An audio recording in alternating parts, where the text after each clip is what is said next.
Chakan. So I think that I will make a presentation for about half an hour.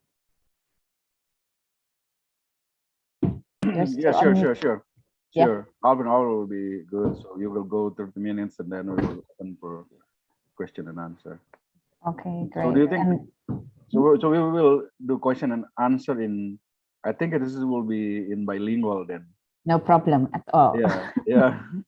So some friends probably can post their question in Indonesia and you can choose. Course. You will address that in Indonesia or in English.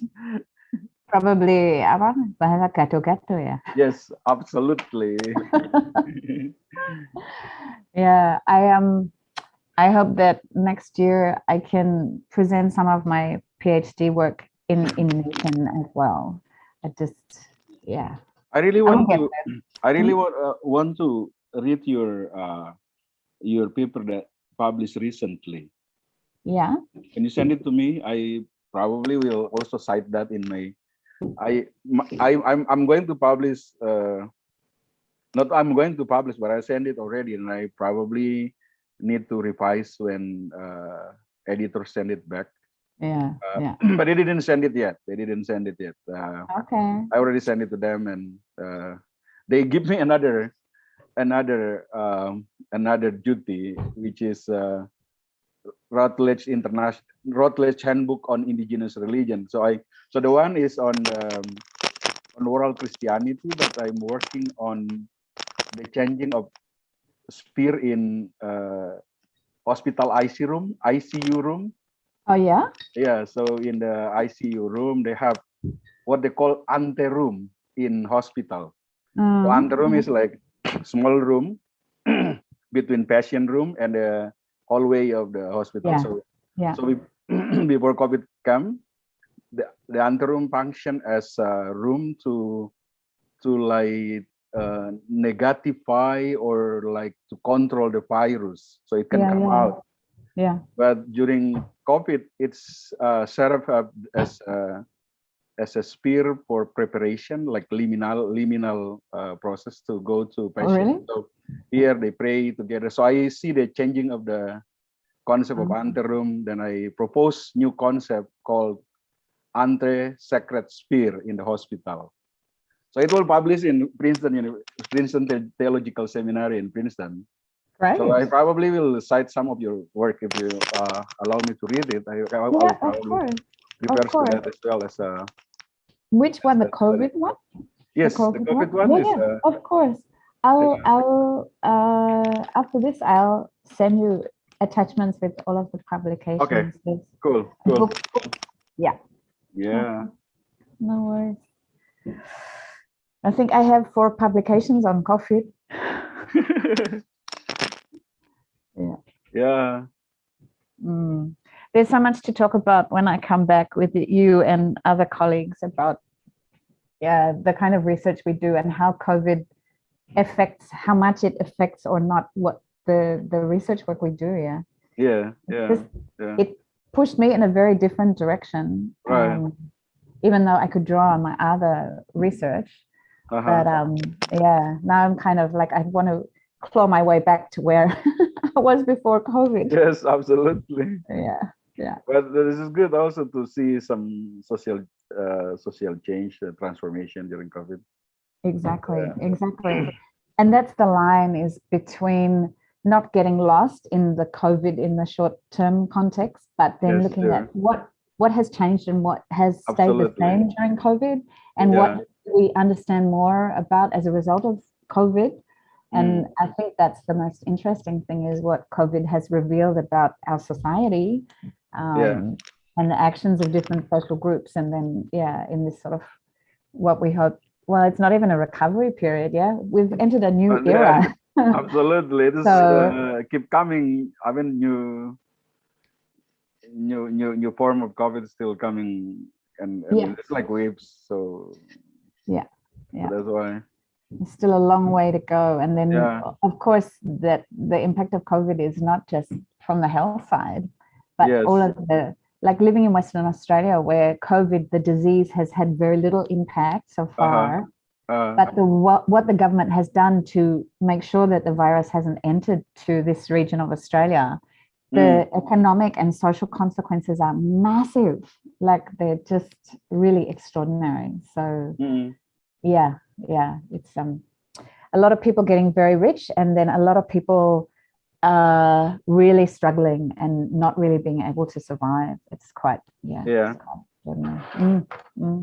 I can only imagine the impact in the United States, or Europe. A little bit in early stage of that. I wrote that in a book, but I still need to where's the book? I still need to edit that to make the flows go smoothly. This book, I don't know. I will send it to you. But this book, so the memoir Yes. COVID-19. Penyintas. Iya, jadi saya sudah I wrote on that and like how its effect racialism and its effect by the politics, the Trump politics during the very early stage of the COVID. I read some of it in the post on Facebook. Post on Facebook. So kalau gitu kan disimpan satu kopi karena nanti aku pulang tak ambil ya. Iya. I'd love to read it. Sure. A publisher I want to publish in Satya Wacana, and Mbak already helped me with the ESBN, but I will probably publish only probably 100. Then a publisher in Semarang wants it to publish the second edition of that, and so they will change the title and probably cover, and I probably need to add new introduction, and it goes to them. Okay, they will taking care of for everything. Yeah. Fantastic. I look forward to it. Okay. Yeah. So probably we need to. What do you think? So we start right now. So because it's 10.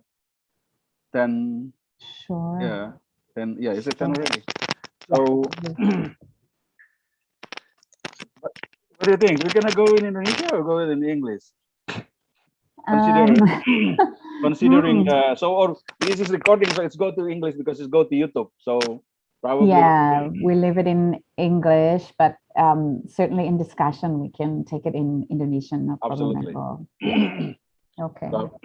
So absolutely. Okay, so everybody, we will start our discussion today with Dr. Mickelberg. We call her in Satya Wacana Mbak Beka, so I rather go with Mbak Beka to maintain our informality in Satya Wacana Academia. So we don't really go with Pa and Bu, but sometimes we go with Mbak, Mas, Ka, Om, Tante.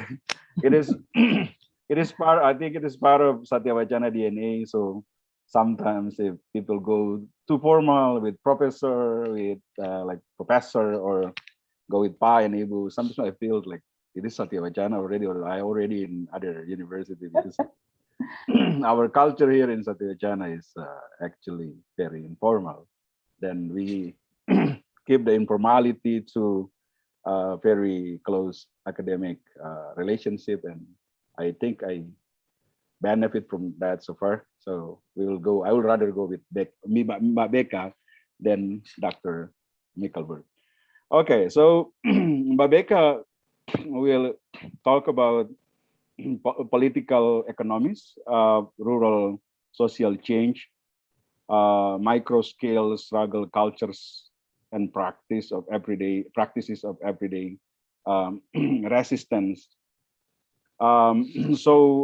This is based on Mbak Beka's research, and this is long-term research. So we will invite her to talk and share some of her research and findings with us, and she will share research for 30 minutes, and then we will continue with question and answer for, I think, at least 1 hour.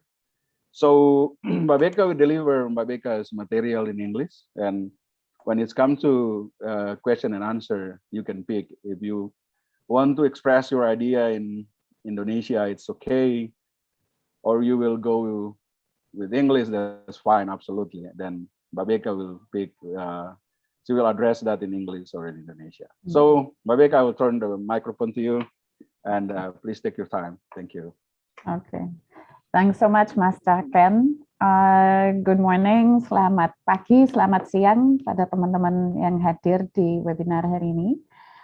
As Mas Caken said, I will present the webinar in English, as I did my preparation in English, but certainly for the discussion, we can have the discussion in either English or Indonesian or mixed language is absolutely no problem. So just before I start, I will just share screen and share a PowerPoint presentation that I've made for the webinar today. Okay, I think everybody can see that. Okay. Yeah. Great. Excellent. Thanks so much, Caken. Okay. So this presentation today actually is the first time I've had the opportunity to present some aspects of my doctoral work at Satyawacana. And this doctoral work, I completed it in late 2019. The focus of my doctoral work was examining or looking at rural poor people's social and political struggles since 1998 in Indonesia, or since the end of the New Order dictatorship and the beginning of what we refer to as the Reformasi period. Yeah. So I conducted from 2016 an ethnographic study where I focused on the lives and struggles of poor rural social classes, or what in Indonesia we refer to as rakyat, in several places in Central Java. So my purpose in conducting my fieldwork and my doctoral study was to investigate what contribution rural lower classes have made to processes of social and political change in Indonesia and in rural Indonesia more specifically since the end of the New Order. Okay. Okay, so just as a little bit of background, while my study, my doctoral work, focused on the country of Indonesia specifically, in fact, the phenomena that I was examining more generally was the revival of rural social class struggles in the global south or in developing countries since the 1990s. In developing the framework for my research study, I examined how in the developed countries, in countries like Europe, North America, and Australia in the 20th century, we saw smallholder farmers as a social class or social strata almost completely disappear. At the same time, we have not seen this happen in the global south or in the developing countries. Many studies of rural societies in developing countries show that capitalism and modernity have decisively entered into Southeast Asian social and geographical space. However, many ordinary people, that is not the elite social classes, engage with and respond to the possibilities presented by capitalist development.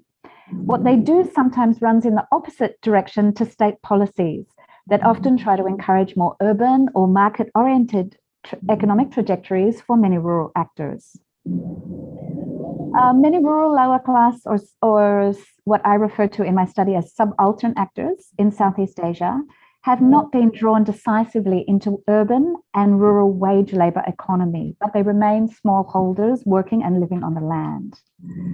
The majority of smallholder farmers across Southeast Asia have not been replaced by higher productivity capitalist farming enterprises, so big capitalist enterprises. Instead, millions of poor people across the global south are struggling to obtain land or to maintain secure access to land as a means to have some form of autonomy and survival. Okay, so in Indonesia, around the time of the fall of the Suharto dictatorship, hundreds of cases of land conflict emerged, both shortly before and after the fall of the Suharto dictatorship. I'm sorry, there are some people who have their microphone on. If they could please turn it off. Okay, thank you. Okay, so around the time of the fall of the Suharto dictatorship or the New Order government in 1998, literally hundreds of cases of land conflicts emerged from 1997 until around 2000.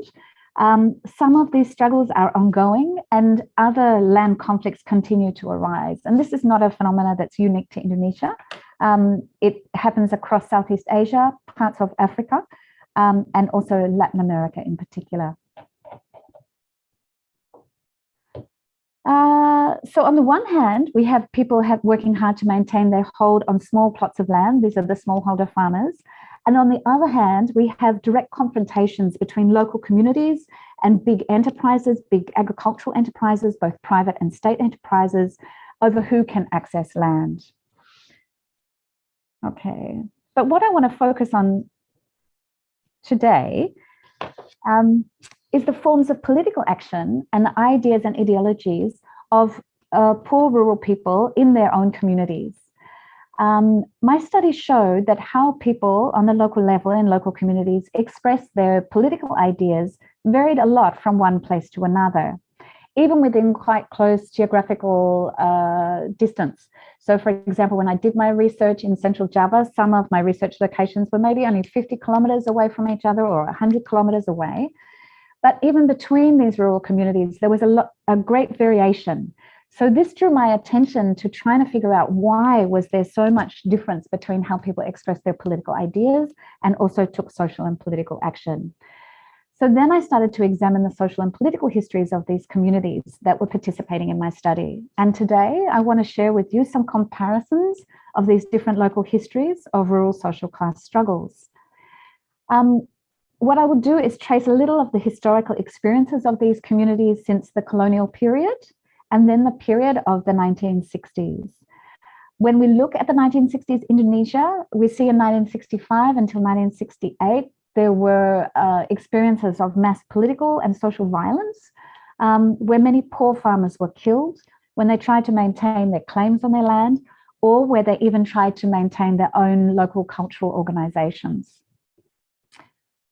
Then I want to share a little bit with you about how these experiences, these historical experiences of rural communities have influenced how they express their social and political ideas during the New Order period and also since the period of Reformasi. Indeed, my findings from my research showed that these different local histories and local political expressions from the 1960s continue to impact on how people express their local political claims, their cultural identities, and even the relationship between local communities and government or the state up until today. Okay, so at the beginning of developing my doctoral project, I wanted to examine what I saw as a weakness in academic explanations of social and political change in Indonesia, leading up to the fall of Suharto and then since the period of Reformasi. Many explanations of social and political change in Indonesia since Reformasi focus on the mixed outcomes of the process of political decentralization and democratization of state power for elite actors in particular. So groups of people who hold power both in state organizations, but also economic power in controlling certain key sectors of the economy. And in conducting my work, I wanted to address significant gap in the academic literature, which was about how do ordinary or poor people do politics. My research was designed to examine the ideas, the political claims, the forms of organization, and the strategies of poor rural social classes. Generally in our society, a lot of people have the view that rural poor people are passive and powerless. And part of the process of conducting my research, I want to argue a different view, which is that rural poor people are neither passive nor powerless, rather that they have important social histories that show shifting landscapes of actions and alliances that ordinary people engage in to secure their lives and their communities. Okay, so just a little bit to explain the methods and approach that I used in this study. While my presentation today only focuses on a small aspect of the findings of my research, I will give you a little bit of an explanation of the broader context of the study, just so you understand where it came from. So I conducted an ethnographic study for 18 months in Central Java, starting from early 2016. I focused on what I refer to as non-elite actors or ordinary people in rural areas in Central Java since the beginning of the Reformasi period.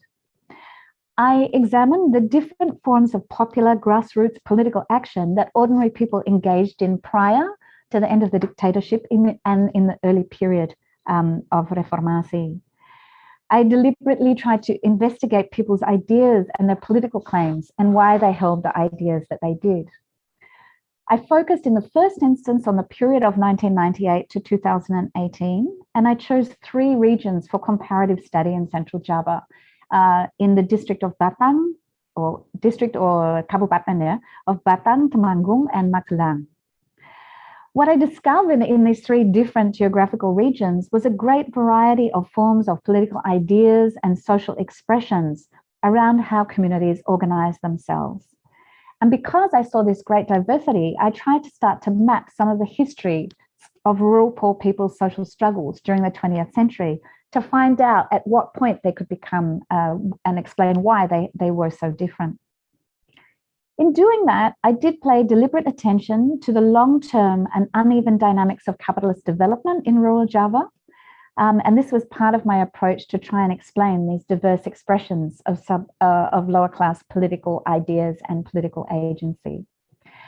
I used 3 case studies, so 3 different type, I provided labels, I suppose, for the kinds of 3 different case studies that I did. I did an investigation of what I referred to as everyday village politics. Sorry, that's number 2. Everyday village politics in the district of Magelang, where I examined the ordinary everyday life of people in their communities in one village. This village had 22 hamlets, and I focused specifically in 3 hamlets in the whole village, but also the village overall. Also, I did a case study on a farmers' land rights union, and this land rights union was in the Batung District, or Kabupaten Batung, which was a region which has a long history of land conflicts and an explosion of land conflicts, lots of different land conflicts in the late 1990s.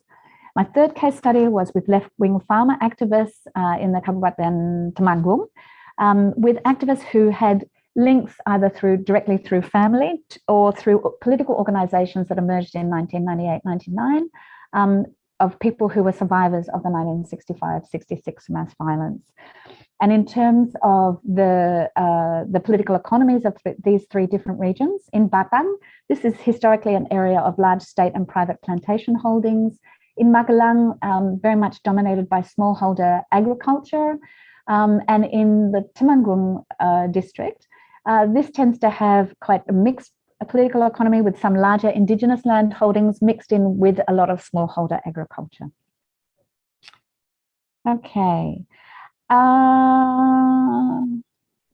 Just for the purpose of this presentation, I focus on 2 of those case studies. And in the first case, I looked at the case study in Batung District on the northern coast of Central Java, which has a long history of colonial agrarian policies, where these colonial policies tried to force people off their land through the introduction of agrarian laws in 1830s and 1870s. In the 1870s, the legislation enclosed food forests, which essentially forced people away from the areas where they would normally source their foods. In some part, the purpose of this was to starve people into submission, to force them to come and work on plantations. By the early 20th century, in 1910s and 1920s, some plantations took the step of burning down villages so that people lost their homes. And then they built accommodations within their plantation holdings. And between the enclosures of food forests and the loss of their homes, eventually people were forced to come and work on these plantations. So this region of Batung and also neighbouring Pekalongan are regions with histories of high direct colonial exploitation. And today, plantations and large agribusiness continue to play a significant part in the regional political economy. Okay, the study is in the Babu mountain region in Central Java in the district of Magelang, which has a long history of smallholder agriculture under the Dutch. So historically, this region, which formed part of Karesidenan Kedu, was a region beyond the reach of direct colonial control, and the colonial authority relied on taxation as a means of extracting wealth, and also co-opting indigenous elites to manage their tax. This co-optation of rural elites, including restricting the ability of these rural elites to accumulate capital or to accumulate large land holdings. And the result of all of this was that the colonial authority forced these local elites to be interdependent on them, and not have the capacity to develop their own power bases and be able to oppose the colonial authority. The long-term outcomes of this is that we see in places like Batung District, what I refer to as everyday village politics, where the regional political economies remain dominated by smallholder agriculture and lower levels of social class differentiation. So there's not a lot of, there are disparities of wealth, but they're not massive between large land holdings or plantations and smallholder agriculture. Okay. So just a little bit about what these political economies meant in terms of people's social and political struggles. My analysis of colonial agricultural policy from the 1830s and then the 1870s was that this reflected the priorities of the colonial authority to maximize the exploitation of people and land within the limits of their ability to exert power and control. So at no point did the Dutch authority actually territorially control all regions in Java and the other regions of Indonesia. Sorry, I refer to Java because that's where my study was, but this applies to all the other regions in Indonesia where Dutch colonial authority had some power. Okay, so these colonial policies led to upsurges in political struggles by ordinary people against these Dutch land and plantation policies and against their tax regimes. There were many struggles during the Japanese occupation in the early 1940s and in the post-independence period after 40 and 19 to reclaim people's land or to take control of plantations. Interestingly, during the Japanese occupation, they were not so much concerned controlling territory as they were to use a tax regime. And in that situation, many ordinary people would reclaim land that was previously under plantation or colonial authority. After independence struggles from the Dutch and other foreign enterprises continued to control many plantation holdings. There were government nationalisation programs, but there were also local struggles by plantation workers and small farmers to evict foreign management authorities and to take control of plantation industries in a lot of rural areas. So what we saw in the new independence period were high levels of social and political contestation, which also gave rise to high levels of political and also economic uncertainty for political and economic elites. And I argue in my thesis, along with some other scholars, that these ongoing levels of conflict ultimately laid the ground for significant class conflict and struggle, which was resolved with the mass violence unleashed in 1965 and 1966. Okay. So this brings me to the main story that I want to share here, which is about the ideas and modes of political expression and action of ordinary people. So contrary to many other studies of rural people's social and political struggles in Java, which argue that all forms of political organisation by ordinary people stopped after 1965, my doctoral study provides evidence that 1965 was not a stopping point in lower class politics, but rather where the field of struggle and how people would engage socially and politically would change. In my study, I deliberately set out to investigate the legacies of the pre-1965 left and organised people's movement and their place in contemporary and social political life at the very local, or what I refer to as the micro level. These social and political legacies were something I suspected for many years since I first began to live in Java in the early 2000s. In conducting my study, I tried to trace the stories and local histories of how local people both survived the repression in 1965, but also how they sustained many of their core ideas about social solidarity into the New Order period and beyond. I found that highly varied local experiences of mass violence and repression in 1965 had a strong and ongoing influence on how people expressed their social and political ideas during the New Order and then into the Reformasi period, in fact, up until today. These changed forms of expression continue to impact on the formation of local political claims, people's cultural identities, and society-state relations up until today. That is, that there are significant continuities with the past. So while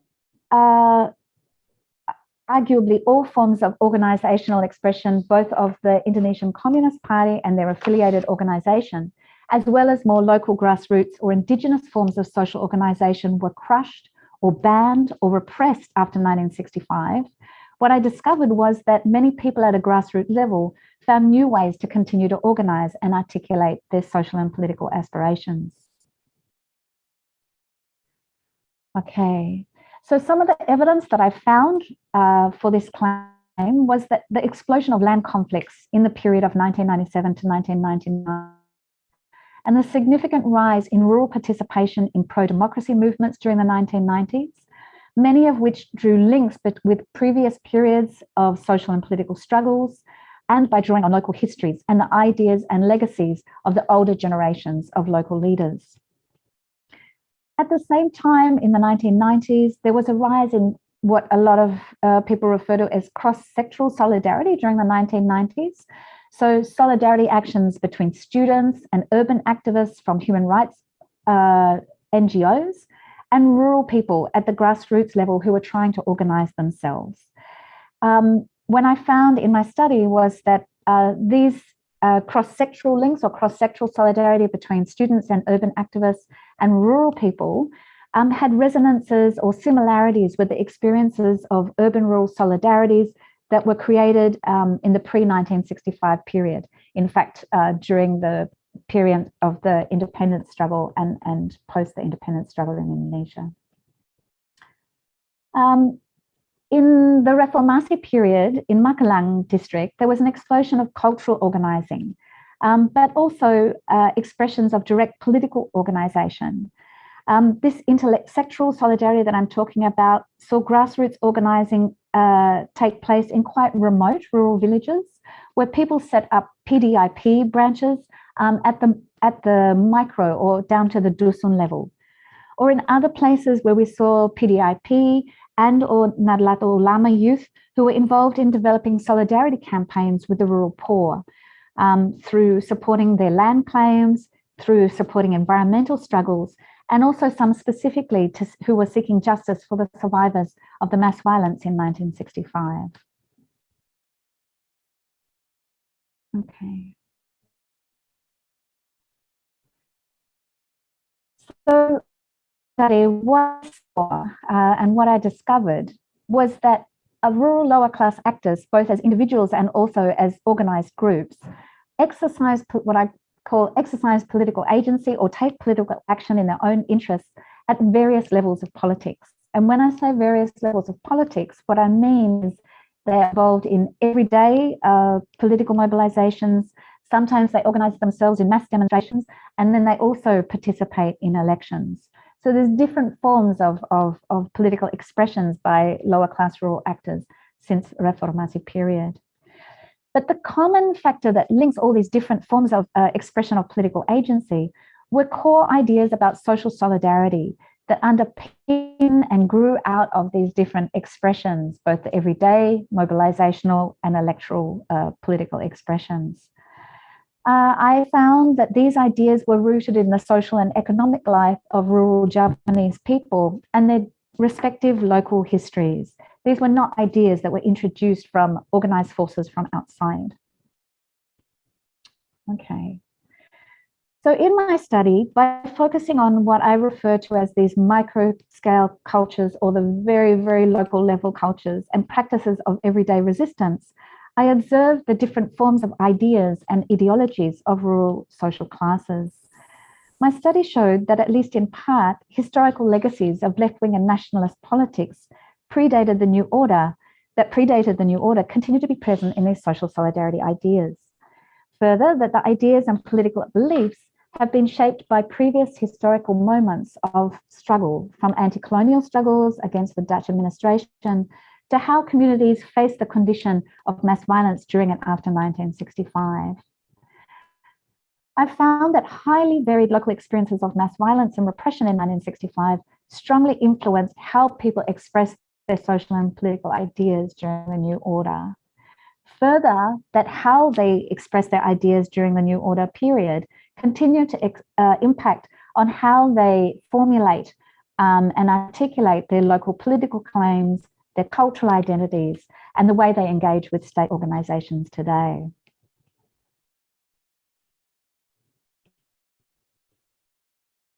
Oh, sorry. Okay. So while the New Order narrative about the events of the 1st of October 1965, or as we often hear it in Indonesia, G30S, while the New Order version of events continues to dominate official historical discourse, at a grassroots level, local versions of history provide very different accounts of these events. Several of the people who participated in all of my case studies put forward the view that in 1965, it was not ordinary people's ideological commitment to the Indonesian Communist Party or to communism that made them targets of the mass violence and repression organization at the local level through cultural organizations, through plantation workers unions, and so on and so on. It was their ideas and aspirations that had been influenced by the National Revolution for Independence, their engagement with party political ideas from the PKI to PNI to Masumi and all the other political parties, and their struggles for everyday improvements in their lives, and that made them targets for political repression. In my study, I found patterns of military repression where social groups, both of smallholder farmers or workers on the plantations, were marked as being PKI or PKI. And this was a tactic used to intimidate individuals and groups, to divide communities and to provoke horizontal conflicts. What we saw in the period post-1965 was the mass disenfranchisement of villages. So the disenfranchisement means a process of politically excluding large groups of people by branding them as communists. And this was used as an instrument to repress and disband locally based social organizations. So every form of organization, from dance groups to song groups to sewing groups of women, were disbanded in the early period of the New Order. Plantation workers who were active in unions in the cases in Batung that I've been talking about were criminalized and targeted when they tried to work on land even that lay outside the plantation lands. Threats of being PKI'd, dicap, PKI, were used to force people off their small plots. And these small plots of independent smallholder farmer land were then absorbed into official state and private plantation land areas. And again, the people who participated in my study, they argued that these threats of being PKI'd had little to do with their membership of the PKI, and more to do with the New Order state and its intention in relation to land, which was to marginalize small farmers from the land they'd secured prior to and during the anti-colonial struggles. And the New Order state wanted to do this to provide new openings for large agricultural enterprises. Okay, I've got a lot of time left, so I just want to finish by sharing with you some of the words of the people themselves who participated in my study. And I apologize, I should have had time to go back and get the Indonesian quotes, but these are quotes from people who participated in my study that I've translated to English from the Indonesian or Indonesian/Javanese. Okay, so, and in sharing these words from the people themselves who participated in my study, I found that often family histories highlighted the links between past political struggles and ideas and ideologies that people had in their struggles in the Reformasi period. So this was a quote from an activist in Temanggung. He said that since I was small, I already loved Sukarno. Oh, sorry, I should say, in his hamlet, in his dusun, 98% orang dicap PKI. Yeah. So he said that since I was small, I already loved Sukarno. Because of the stories from my uncles and my neighbors, we had a book of Sukarno's speeches. My dad would often read from it. My kampung always voted PDI, the Indonesian Democratic Party, during the New Order. Only the village head was Golkar. To try and hide our support for the PDI, they split our kampung into 2 voting areas and combined us with a neighboring village or hamlet that all voted PPP, so as not to embarrass the village head.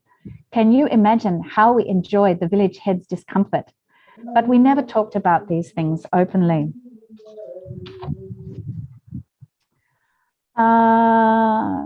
This is another quote from the Batung District, from a woman activist active in the plantation workers union there. And in reading this quote to you, I just wanted to highlight how historical relationships of specific local communities and their relationship to land form part of the local knowledge systems and cultures of the communities that I examined in my study. These knowledges and cultural representations I found underlie some of the political claims of these people. And this plantation worker activist, she said to me, "We demand our right to the land, but our struggles are more broad. We had to struggle together to get a real wage rise from the Pagilaran company in 2000. So this was after the end of the New Order, a couple of years into Reformasi. We went to the Department of Labor how many times? That is, they got big mobilizations, big demonstrations, and they went to the Department of Labor at Kabupaten level, provincial level, and eventually at the national level in Jakarta." She then explained, "Now we want our rights under village programs. Some of our members can get access to government programs in one village, but not in another village. It's more about village government conditions which are different." She then said, "And we can't get sick because there's no way for us to pay for medicine. So we help each other if someone has a problem. Sometimes there are still families in our hamlets who have no food to eat for several days." And here I just want to share a few photos. So the woman who spoke those words that I just shared with you, this is the woman here. She has a small warung that through their plantation workers union, they've been able to access some support to set up micro enterprise because they were all laid off by the plantation because of their political activity. This is a farmers union meeting in the house near Pagliaran, and this is the kitchen of the family where I stayed when I did my field work with this local farmers union. This is a different situation. This is working with some farmer activists when we were organizing a 17-an activity. So for National Independence Day, we were squeezing the liquid out of cassava or singkong. Okay, and these are just some images of farmers organizing themselves and in standoffs against people who were trying to take their land after they've been occupying it for more than a decade or more than 10 years. And here you can see they posted a plank that says Pos Kampling P4P, which is the name of their local farmers union organization. And it says Tanah untuk penggarap lawan musuh petani. So the land is for those that work it to resist the enemies of the farmers. Okay, and now these quotes come from people, members of the community from the Magelang district, from the smallholder farmer region in Merbabu Mountain. And here, I just wanted to highlight that while the mass violence in 1965 brought about the destruction of organizations like the Indonesian Communist Party and indeed the Indonesian Nationalist Party, the survivors of the mass violence were sometimes reintegrated into their local village structures or other forms of social organization with their political ideas and social values intact. While their ideas were often articulated or explained in non-partisan or non-party ways, they've provided social and political legacies that inform the ideas and strategies of new younger generations of village leaders. And these two quotes here that I'm going to finish with are from one of the elders in this village in the Batung District. And he said, most of us decided not to be political anymore. And he's talking about after 1965. We still meet together and discuss what's going on. We teach our children to contribute to their community, to be useful, to think of others, not just themselves. The system of formal education based on grades is wrong. It teaches children to focus on the grade, not on learning things that are useful and beneficial. The system is corrupt. It teaches children to think in corrupt ways. The children think they succeed when their friends fail because their grades are better. What does that teach young people about what is important? And another quote from the same elder. Imagine if Patani or smallholder farmers had their own union, like the urban factory workers. We could force the government to set fair prices and have sanctions for the middleman who pays the farmer a pittance and only enriches himself. Okay. So that's just to finally finish off. I'm just going to share a few photos from that district. This is the local village head. This is some young people who in every dusun within the village, they have their own cultural organizations, which young people and also some of the elders organize themselves in. These photos that I'm going to show you here are largely from 17 events, but they show the participation of young people in social organization in their communities during these kinds of activities where each hamlet brings along a float or a group within the procession raising different kinds of social and political ideas, including being opposed to corruption and so on. And a couple of other photos where we see the activities of people in this smallholder agriculture communities who are directly involved in agriculture, where women organize themselves both economically and socially, and where many members of the community involved in projects such as improving housing at a local level, even without external funding from either district, provincial or national funding programs. And I'm going to leave it there. So I hope that that has given some people ideas, some idea about my research. And now there's the opportunity. Yes, apa, Mas Chaken. Okay, Rebecca, thank you so much for your very powerful presentation and very rich data, and also very strong analysis on what happened on the ground, especially what you mentioned about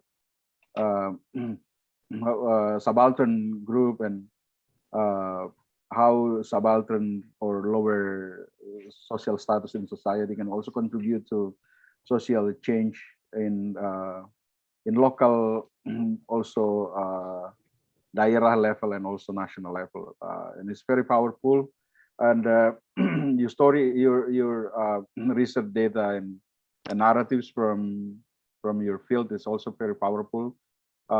Critics on national curriculum and how children is teach in very incorrect way, and how we should think about local knowledge, and also it's bring idea to social solidarities and how performance local culture histories can contribute to social solidarity in local level, and also the influence of mass violence in 1965 is very strong, and it influence is still, we can feel it right now, especially in your field research, and how you mentioned about cross-sectoral solidarity is very powerful as well, that how cross-sectoral solidarity can bring impact to social change in many levels. Okay, good. Perfect. Thank you. Bapak Ibu, kita bisa pakai bahasa Indonesia atau bahasa Inggris. It's depend on what you think. If you think you can express your idea in English in a way that we all can understand, it's absolutely good. Not that you speak a good English, but at least you can express your idea in English that we can understand. It is very important. If you think you can express your idea in bahasa Indonesia, you feel free to do that. Or I think Mbak Beka can also understand bahasa Jawa, so you can probably. Oh, jangan dulu. No, just kidding. Okay, so please, we still have like probably we have like 45 minutes, I think, to our question and answer. So please use this important event and also very rich research to also start thinking about your own research, or if it's also echoing some part of your research, or I can bring some other new ideas for this. Okay, so saya buka untuk semua. Silakan Bapak Ibu mau pakai bahasa Inggris atau bahasa Indonesia, monggo.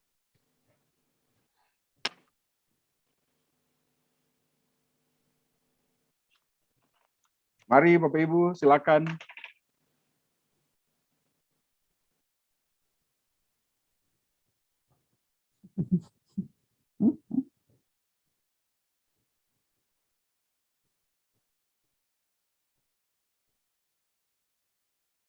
Silakan. Ada pertanyaan, Bapak Ibu? Ada komentar? Oke, silakan. Please, Justino da Silva, I think from Timor Leste. So, Justino, you can express that your question, your argument, even your critics in Indonesia or in English, but don't use that in Tetun because we don't understand the Tetun. Sorry. Okay. No problem. Okay, please. So thank you very much, Dr. Isaac, and thank you for Dr. Rebecca for your presentation. I think there is very thought the presentation, mainly what came from the community that you research. And I would like to get insight a bit about I think you mentioned the reason why they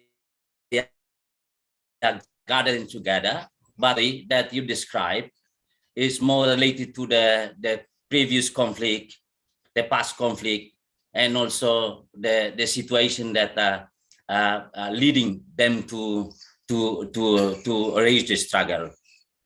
So do you think that I want to check a bit from the methodology aspect as a student? I think I want to know a bit about how this information you can get from them, because it's longitudinal study, or it's because I think a lot of narrative that you raise, you go from this research, and I think it's very interesting because you see, to get the information like what you described, it's very difficult, because how the people express their thought, insight from them to come, and then finally you come up with very strong and very British story that you describe in your presentation. So I would like to know a bit from the methodology aspect. Thank you. Good, perfect, Justino. Obrigado. Nada, senor. Okay. So it's links to methodological aspect, Mbak Beka. So how you get your data and how you put it into very powerful, strong analysis. Okay. Thank you so much for that question, Justino. It's interesting because my background actually is in political science, and because I was very interested in this phenomena about ordinary people, it was a big question about how would I get data that would be meaningful, that would help me to actually answer my question about how do ordinary people participate in social and political change. And so early when I was designing my research, I looked for other scholars that were doing work where the question of ordinary people really informed their process of analysis and trying to make meaning out of what it was that they were seeing. And one of the people that strongly influenced at least my methodological approach was Tanya Lee, who has also done long-term longitudinal studies with rural communities in Indonesia. And so that was one thing from the academic point of view. And her approach was to conduct ethnographic studies, which means that we go and live in the places with the people who we want to know what it is that has happened to them, how are they, what has been their own experiences, how have they made sense of their own experiences, what are their views and ideas about politics, about the histories of their communities, and so on. And I have to say that to do an ethnographic study anywhere, anytime is not easy. The first thing often for scholars that is very challenging is having the time. So it's very difficult to make sure that you have enough time to do an ethnographic study. I was very privileged. I could access 2 scholarships and I could do 1.5 years, 18 months of field work. Okay, so that's probably the first thing. The second thing that I should say is that doing research in rural areas in rural Java, this was not my first time.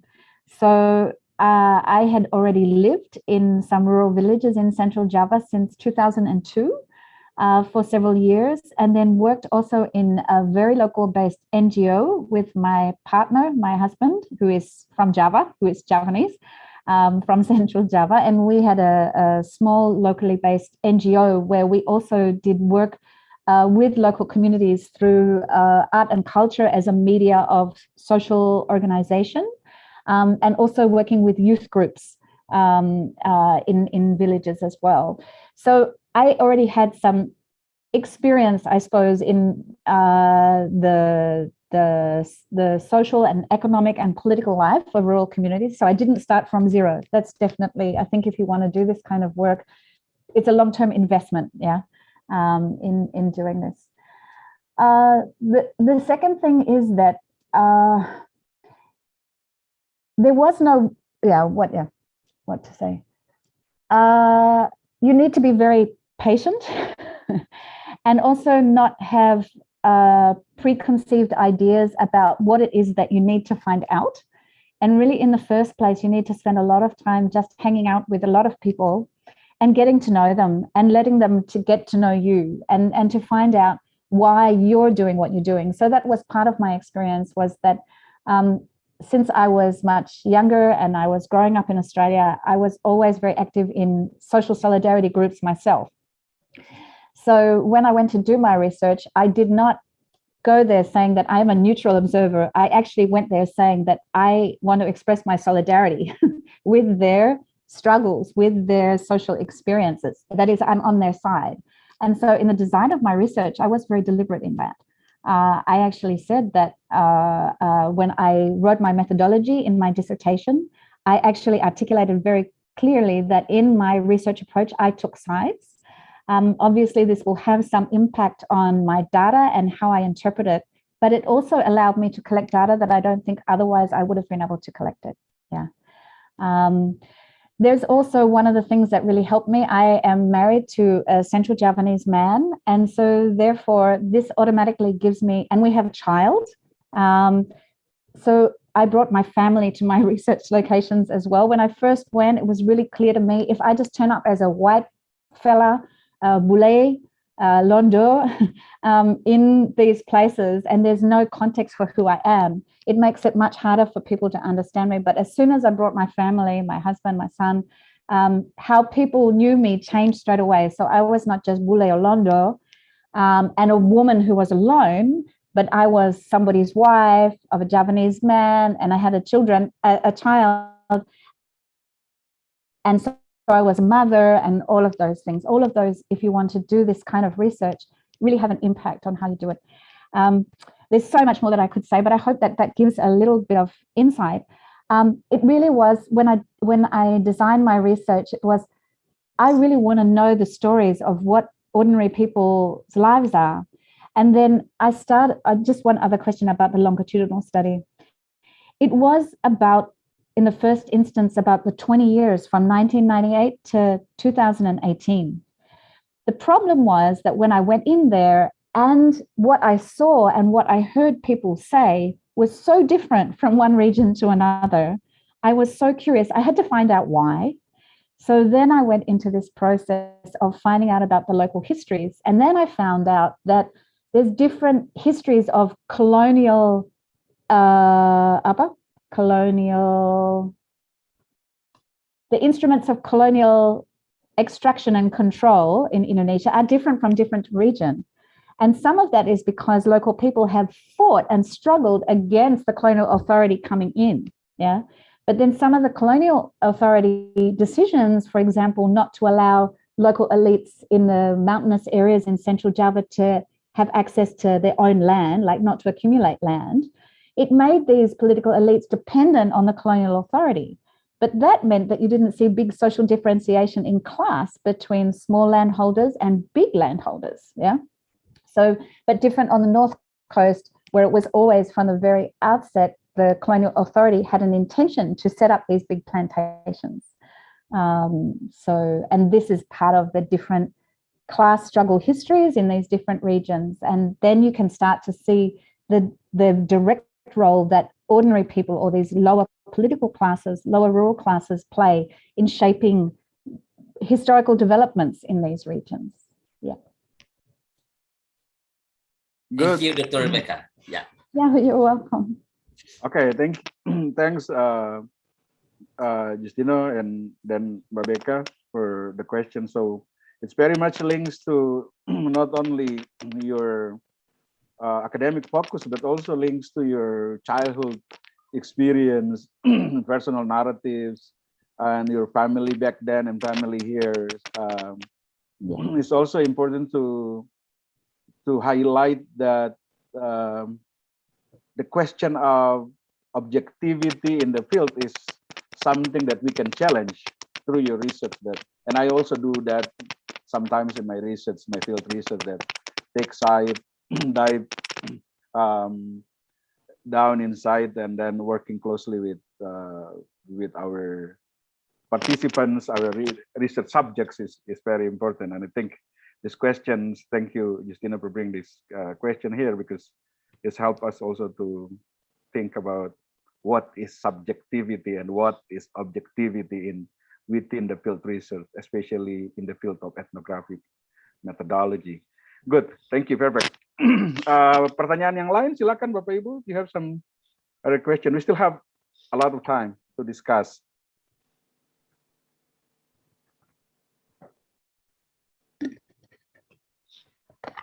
Silakan Bapak Ibu. Bisa bertanya soal metodologi, bisa bertanya soal isi, bisa lihat juga aspek-aspek politik yang lain, terutama persoalan 65. Bisa lihat juga dampak dari kolonialisasi terhadap persoalan tanah, petani, solidaritas di berbagai tempat. Karena tadi yang terakhir dari Mbak Beka itu penting untuk dilihat karena penguasaan presence dari kolonialisasi Belanda itu mungkin beda dari satu tempat di tempat yang lain. Cara orang melawan, cara orang melakukan resistensi itu juga beda, dan apa hubungannya dengan bagaimana perlawanan-perlawanan setiap hari yang terjadi sekarang ini. Ya. Silakan Bapak Ibu yang lain, teman-teman. Saya kira ini penting sekali untuk didiskusikan. Suara-suara dari kita punya sahabat di sini dalam diskusi ini saya kira datang dari berbagai tempat, dari berbagai kampus. Jadi bisa juga share apa yang sedang dilakukan di sana, diteliti di sana, dan itu bisa kita diskusikan sama-sama. Silakan. Mungkin sambil tunggu yang lain, Mbak Beka, I think one of the most important question that also comes to my mind when you present your idea is what is the place of religion? I mean, you know that in Indonesia the place of religion is very important. It's also inspire resistance, or sometimes, and it's also depend on what kind of religion. It is a moderate religion, inclusive one, or how the rise of groups like Salafi groups and many fundamentalist groups, not only in one religion but in many religions also.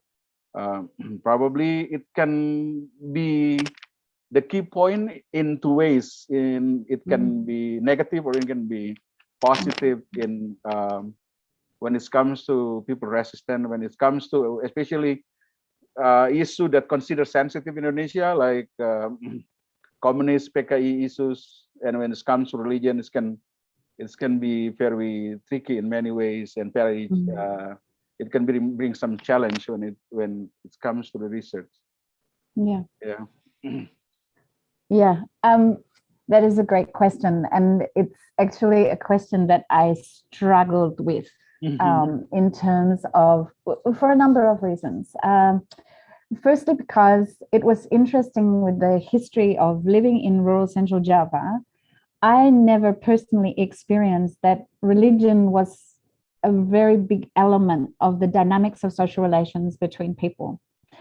Now, that's not to say that it wasn't, but that was not my experience. And so this very, very much shaped my ideas. While I did try to map, like in different rural areas, sometimes you have like almost exclusively people who nominally have Islam on their KTP. I mean, this is one of the issues as well, Chakan, that was discussed a lot with me in the early 2000s. When we talked about religion, a lot of people said that they are KTP Islam, or they are KTP Christian, or they are KTP Catholic. And that in actual fact, especially in rural areas, there is a lot of still strong engagement with what we would call aliran kepercayaan, or in English we would kita akan bicarakan sebagai kepercayaan animis, ya. Atau kalau konteks Jawa kita bisa itu kan ngomong masalah kejawen, ya. Jadi itu kan aliran kepercayaan yang tidak masuk dalam kategori agama. Nah, ini juga itu kan setelah peristiwa 65, semua warga Indonesia itu kan harus punya agama, ya, walaupun sebelumnya itu kan belum tentu kan ada. Nah, ini juga media yang bisa digunakan sebagai itu kan suatu pendekatan kontrol, ya, atau represif dan sebagainya. Nah, kan kalau menariknya, kalau waktu saya kan memang kan punya chapter khusus itu kan terkait dengan lihat dalam hal ideas dan ideologi, atau ideologi dan pemikiran rakyat. Saya akan lihat bahwa masalah kepercayaan agama dan sebagainya sebetulnya itu kan ada unsur itu kan masih cair, ya. Jadi kalau kita lihat satu contoh, kalau di Magelang, kalau secara sejarah itu kan kejawen itu kan sangat dominan. Tetapi lama-kelamaan itu kan pasca reformasi memang ada beberapa dusun dalam satu desa yang masalah agama dalam bentuk partisipasi masyarakat Islam yang dianggap lebih yang lebih seperti kan santri lah begitu ya. Jadi kan lebih observant. Tapi juga itu kan ada warga itu kan di dusun lain akan lihat bahwa ini kan itu terlalu ekstrim pikirannya terkait dengan agama. Jadi selalu ada kontestasinya. Nah, salah satu yang saya amati itu kan di mana itu masalah agama semakin naik, semakin dominan. Ini terjadi di lokasi masyarakat, ini kan di Magelang ya, itu kan proses diferensiasi sosialnya semakin kelihatan. Dan orang yang cenderung semakin santri itu kan yang kelas sosialnya semakin naik. Nah, itu belum tentu itu kan sama di dusun desa lain, tetapi digunakan di mana situasi hidup, pola hidup juga itu kan ekonomi warga itu kan lumayan sama ya, ada beda-bedanya, tapi tidak begitu, selisihnya nggak jauh. Ini kan masalah aliran kepercayaan atau kejawen itu kan lebih dominan dalam praktik ritual masyarakatnya, ya. Nah, di sisi lain, kalau saya lihat di daerah Batang, memang itu kan bisa dikatakan masyarakat di kasus-kasus konflik tanah atau sengketa tanah itu kan cenderung itu kan sangat agamis, Islam. Nah, tetapi ini juga ada berbagai cerita dari orang yang ikut terlibat dengan riset ini bahwa dulu mereka kan tidak Islam sebelum 65. tetapi setelah 65 kalau mereka tidak jadi penganut itu kan Islam, mereka akan dicap PKI dan tidak akan diterima oleh masyarakatnya, ya.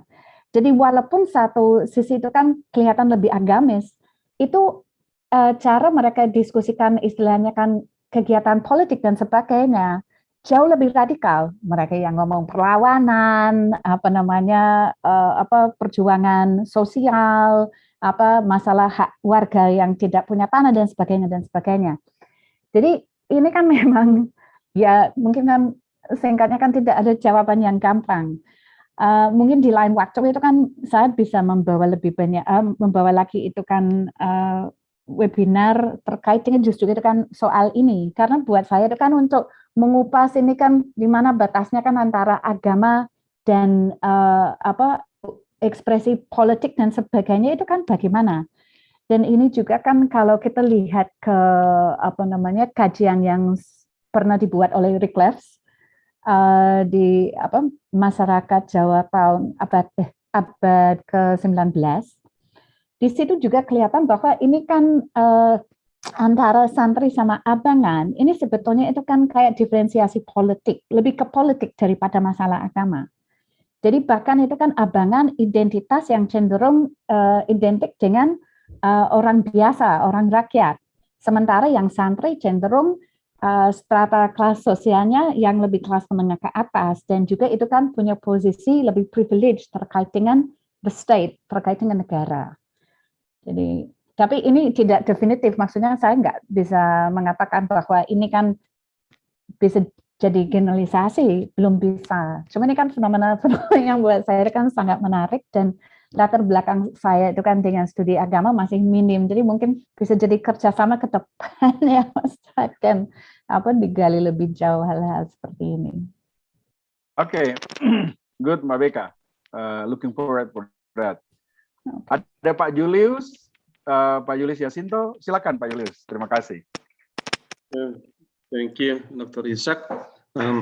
Rebecca had two questions. The first is that, did you find or identify any systematized efforts from whoever who can try to release this stigma from these people? Because it's already 60 years passed, and then whether apart from you, maybe there are some more organizations, even from the religious leaders, try to erase the stigma for the people after 60 years already. Yeah. And the second question is that, did you also try to identify the trend to the future, whether this is still a big issue in Central Java? Because I didn't find this issue is significant already in other parts of Indonesia. Because as I said, it is 60 years already after this happening. So do you see any new trends to the future? Because the world is so globalized now, and then the one in rural and in the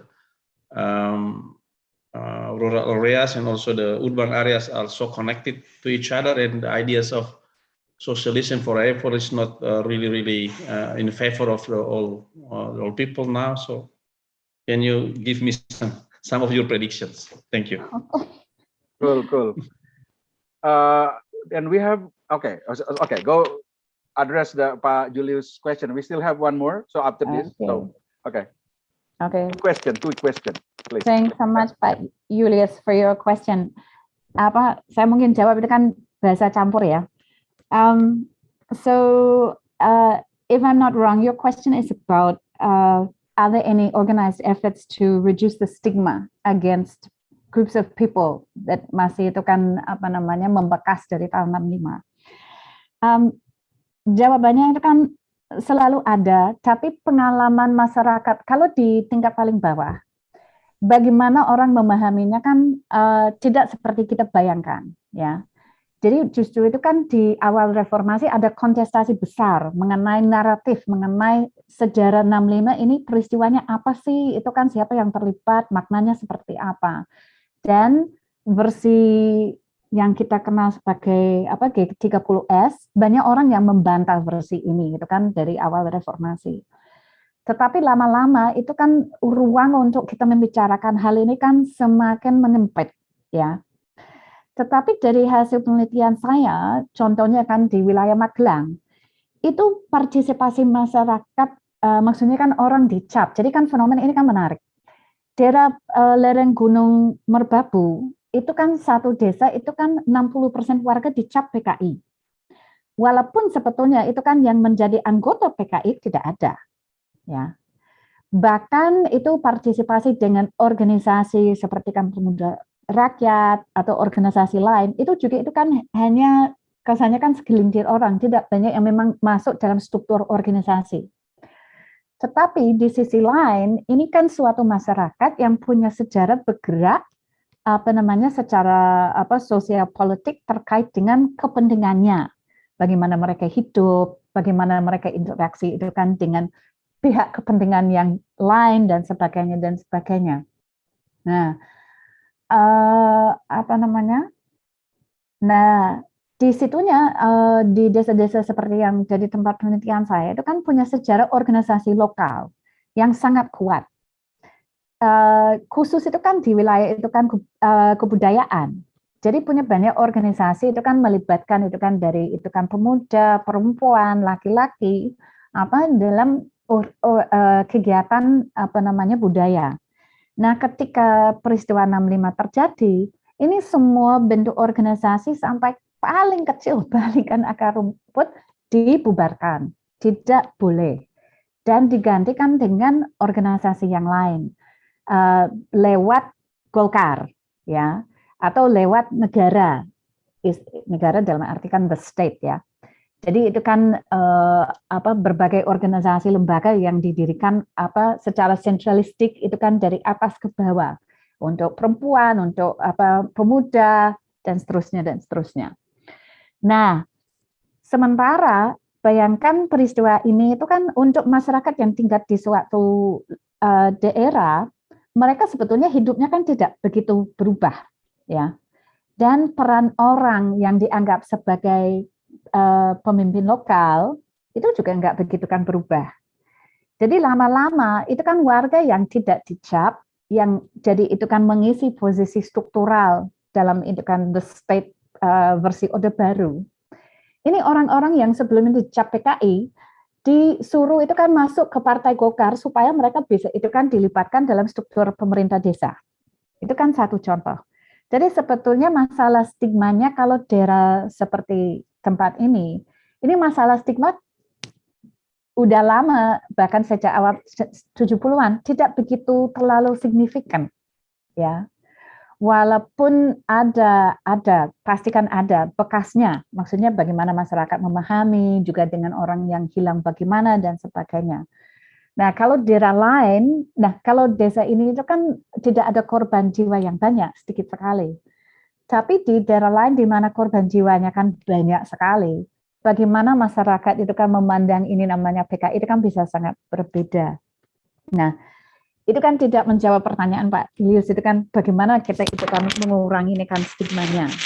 Karena kalau dari nasional itu masih kalau menurut saya menjadi pertarungan. Maksudnya negara di tingkat nasional masih punya perspektif bahwa versi sejarah mengenai 65 yang dibuat selama masa Orde Baru masih diberlakukan di zaman sekarang ini.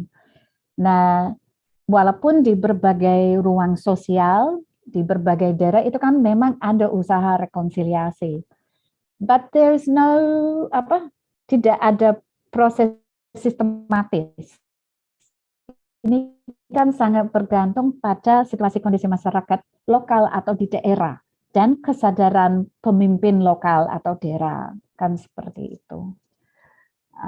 But it's a great question. Kalau pertanyaan kedua, the trend to the future, maksud Mas Julius itu kan terkait dengan the question of the stigma of PKI atau lebih umum terkait dengan masyarakat pedesaan? Yang mana? Iya, karena kalau masyarakat pedesaan yang sedikit cenderung seperti yang distigmakan bekas-bekas PKI itu kan dianggap kiri atau sosialis atau apa, tapi apakah kedepannya menurut Ibu Rebecca dikotomi itu masih akan ada atau sudah tenggelam dalam globalisasi? Ya.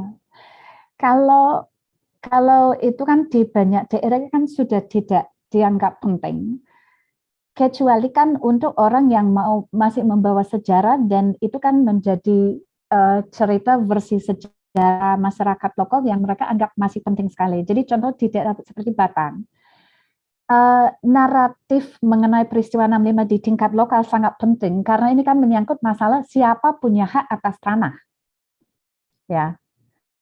Karena contohnya yang salah satu studi saya kan di Pagilaran, ini sejarahnya kan sangat mengerikan.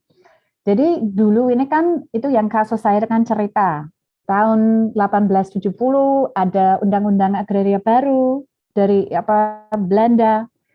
Kemudian di situnya kan hutan-hutan yang produktif ditutup. Warga lokal kan tidak boleh mengaksesnya. Nah, otomatis kan mereka cari makan itu kan susah. Lalu kemudian mereka itu kan buka lahan dan mereka nanam supaya bisa makan. Walaupun maksud kolonial itu kan untuk memaksa mereka masuk jadi kuli, jadi buruh itu kan di perkebunan. Nah, terus di daerah Pagilaran ini awal tahun 1920-an itu sampai aktor yang ada hubungan dengan perusahaan sepertinya atau bahkan sama otoritas kolonialnya membakar desa-desa sampai hangus habis. Lalu kemudian pihak perkebunan membangun perumahan dan menawarkan ini boleh dihuni sama yang baru kehilangan rumahnya karena dibakar. Ini boleh dihuni kalau Anda siap bekerja di perkebunan. Jadi kan seperti itu. Lalu kemudian di masa tahun awal 1940-an waktu Jepang menduduki Indonesia, itu kan untuk suatu masa itu kan kolonial itu kan diusir. Kolonial Belanda maksudnya kan diusir. Diusir. Nah, kemudian masa ininya itu warga di daerah sekitar ini kan mulai mengambil kembali lahan, terus digarap untuk mereka hidup di situnya. Nah, lalu kemudian dari tahun 45-49, jadi itu kan konsolidasi, itu kan negara Indonesia, kan tahun 49 ini, status warga itu kan secara hukum belum jelas, tetapi secara kenyataan hidup sehari itu kan masih mereka bisa menggarap lahan, tidak ada masalah.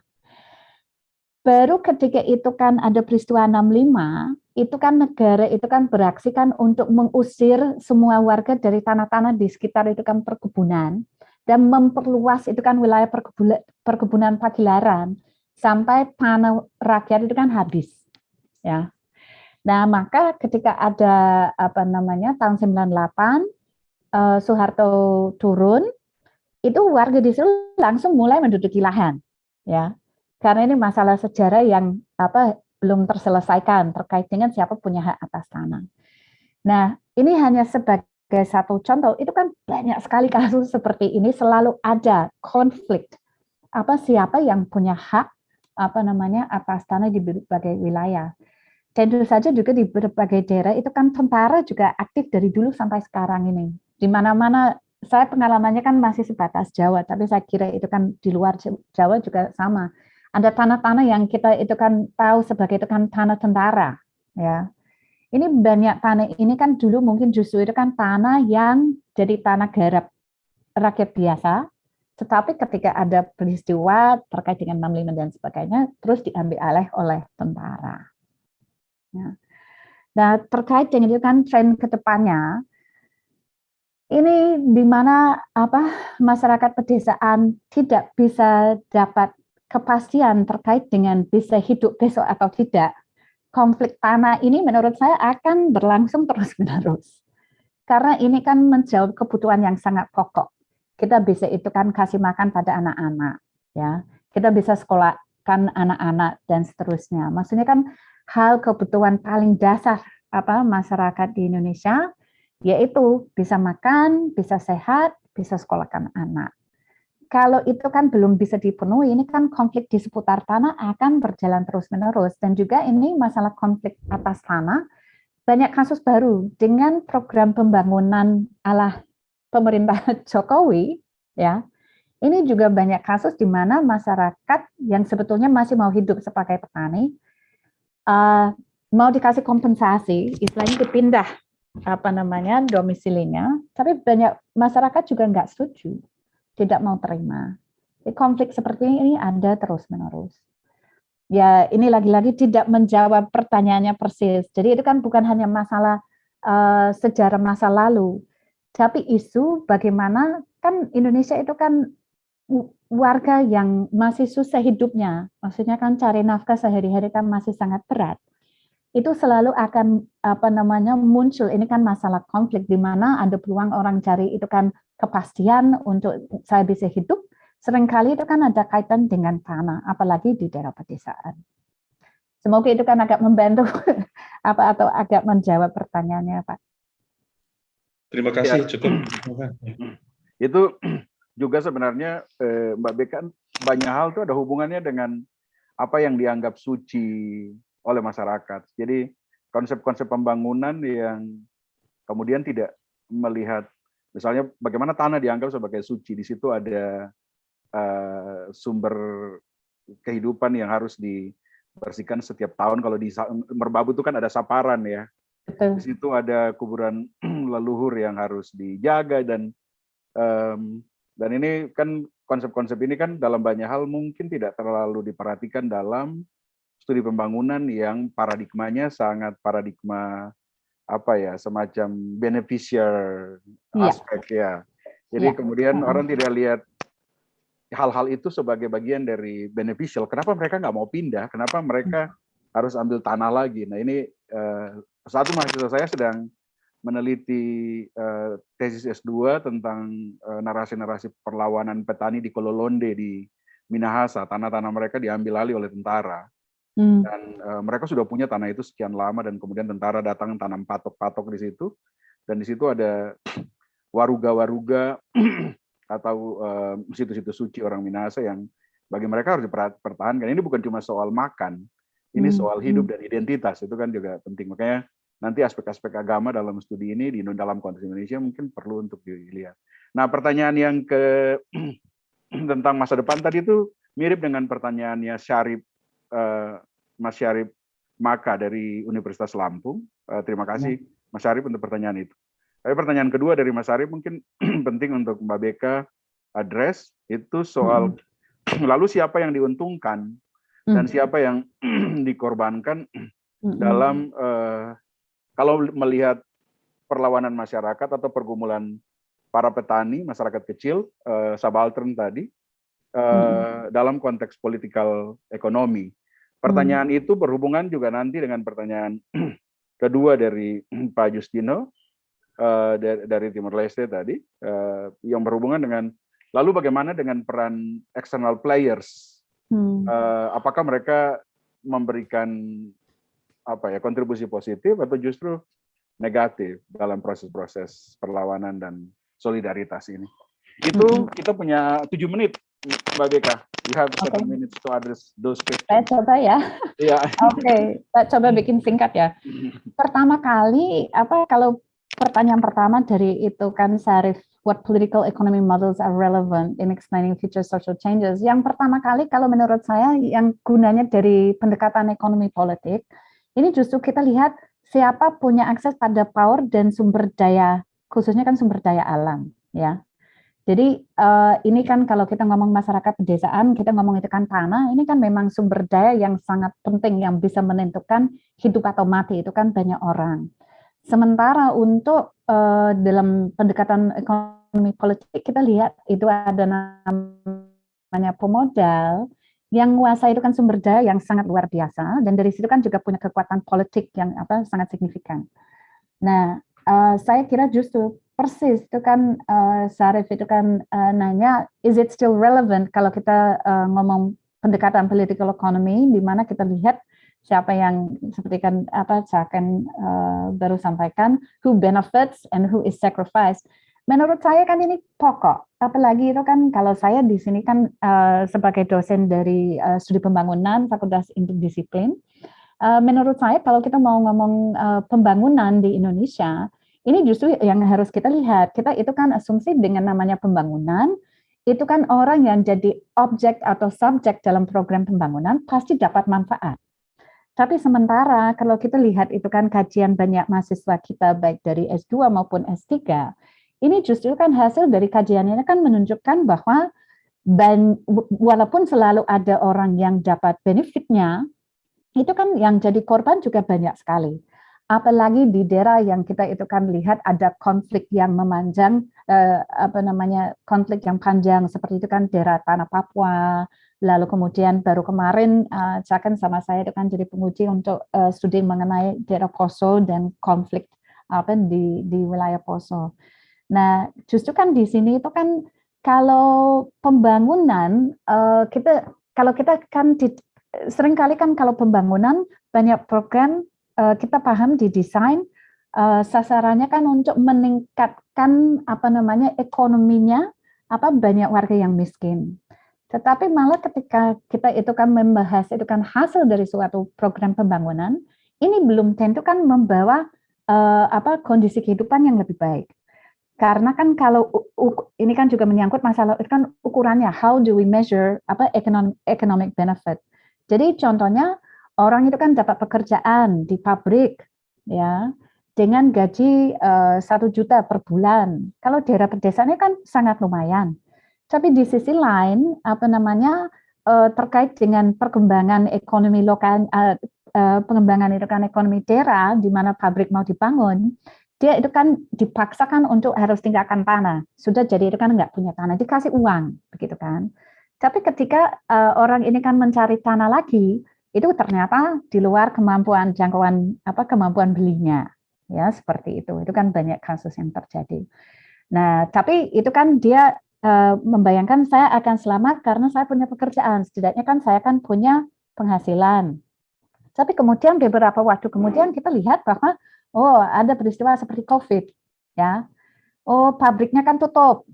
Nah, terus orang kan yang kemarin kan punya tanah tapi sudah nggak punya tanah, lalu kemudian kan punya pekerjaan tapi terus kemudian kehilangan pekerjaannya, mau pulang ke desa udah nggak bisa. Ya, jadi mau hidup dari mana?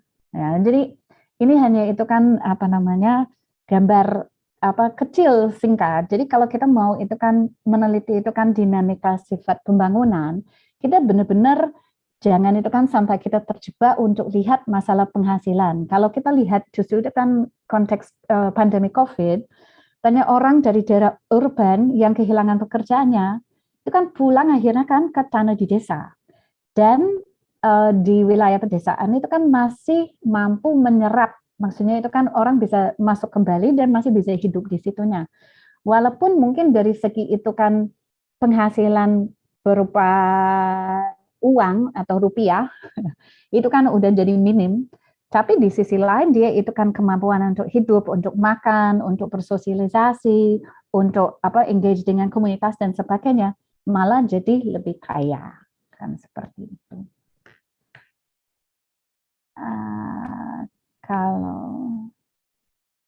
Kalau Justino,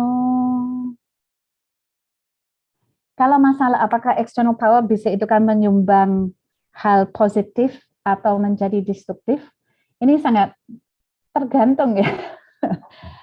Memang saya juga itu kan dengan 2 menit nggak bisa menjawab semuanya. Tapi ini memang external player itu kan sangat tergantung punya maksud seperti apa. Jadi tadi ketika saya ditanya itu kan terkait metodologinya, itu saya menjelaskan bahwa saya itu kan dalam hal melakukan penelitian, saya kan dengan sadar berpihak pada partisipan tertentu dalam hal riset saya. Ini juga saya kira itu kan kalau kita lihat external player atau aktor dari luar, kita harus pertama-tama lihat dia punya tujuan dan maksud seperti apa. Ya, kalau tujuan dan maksudnya itu kan untuk memisahkan orang kecil dari tanah, kalau orangnya masih punya tanah, kita bisa menduga bahwa walaupun dia sengaja atau tidak, ini akan membawa hasil yang tidak baik, tidak positif untuk masyarakat. Nah, ini berlaku untuk masyarakat yang kita kenal zaman sekarang pasca reformasi sebagai masyarakat adat. Tapi juga di Jawa kita jarang menyebut masyarakat pedesaan sebagai orang masyarakat adat. Walaupun seperti Cahagen nyinggung tadi, ini sebetulnya praktik ritual budaya Jawa itu kan masih sangat kental di berbagai wilayah dan menjadi itu kan suatu andalan dalam bagaimana masyarakat pedesaan bisa menjalankan kehidupannya. Mungkin itu aja dulu dari saya ya, Cak. Terima kasih Mbak Beka, terima kasih sekali untuk berbagi perspektif dengan kita tentang penelitian disertasinya dan penelitian yang sudah sangat lama di beberapa tempat di Indonesia tentang pergumulan-pergumulan petani, masyarakat di alas bawah, apa yang Mbak Beka gunakan mengutip Gayatri Spivak soal subaltern ya. Subaltern community itu penting sekali untuk kita lihat dan bagaimana persoalan-persoalan stigmatisasi tadi berdampak pada politikal ekonomi dan solidaritas sosial sebenarnya bisa menjadi kekuatan untuk tidak hanya membangun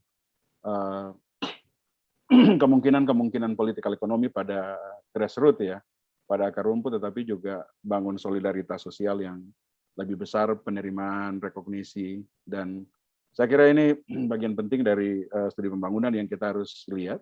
Dan Mbak Beka mengajar juga di studi pembangunan sebagai dosen di studi pembangunan dan juga postdoctoral scholar di Asian Research Institute di Murdoch, dan kita sangat beruntung dapat banyak hal, dapat banyak masukan dan juga pertanyaan-pertanyaan yang sangat bagus dari teman-teman sehingga kemudian ada banyak hal yang digali lebih jauh dari Mbak Beka. Oke, terima kasih sekali teman-teman, terima kasih semua. Kita sudah 1,5 jam, lebih 1 menit diskusi kita hari ini. Dan terima kasih Mbak Beka untuk sekali lagi untuk berbagi. Terima kasih teman-teman panitia yang sudah memberikan kesempatan kita berdiskusi di forum ini. Saya kembalikan ke teman-teman panitia. Terima kasih.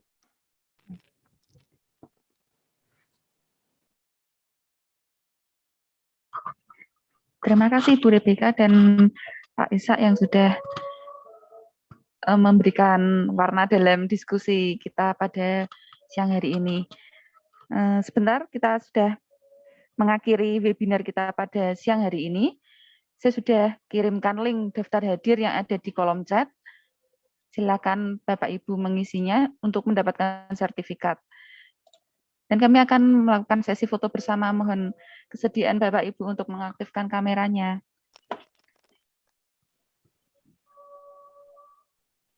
Ada 2 slide. Saya mohon waktunya sebentar. Mbak Raras belum aktif kameranya. Untuk slide yang pertama. Mbak Raras belum aktif kameranya kamera, loh. Pak. Aduh. Oh, maaf, kamera saya rusak, Mbak. Nggak bisa dinyalain. Oh, oke, will be. Tidak apa-apa, Ibu. Pak Riri Ki Uri. Ya. 1, 2, 3.